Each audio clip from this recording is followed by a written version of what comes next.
ಇಷ್ಟು ಬೇಗ 6 ಗಂಟೆನಾ? ಒಂದು ಒಳ್ಳೆ ನಿದ್ದೆ ಇಲ್ಲ, ಏನಿಲ್ಲ.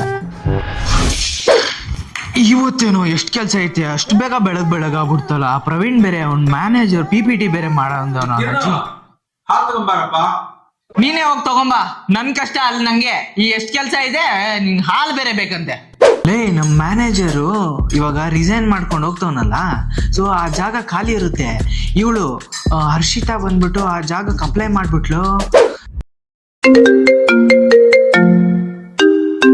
ಹಲೋ, ಹೇಳ ಮಗ. ಹೌದಾ, ಇನ್ನ 5 ನಿಮಿಷದಲ್ಲಿ ಪ್ರೆಸೆಂಟೇಷನ್? ಆಯ್ತಾಯ್ತು, ತಡಿ, ಆಮೇಲೆ ಮಾಡ್ತೀನಿ ನಿಂಗೆ. So hello everyone, my name is presentation. So let me screen my share. Is my audio visible? ಇನ್ನೊಂದು ವಿಷಯ ಗೊತ್ತಾಯ್ತು ನಂಗೆ. ನಮ್ಮ ಟೀಮಲ್ಲಿ ಪ್ರಶಾಂತ್ ಅಂತ ಅವನಲ್ಲ, ಅವನು ಪೇಪರ್ಸ್ ಹಾಕಿ 3 ವಾರ ಆಯ್ತಂತೆ. ನೋಡು, ನಮ್ಗೆ ಹೇಳಲೇ ಇಲ್ಲ.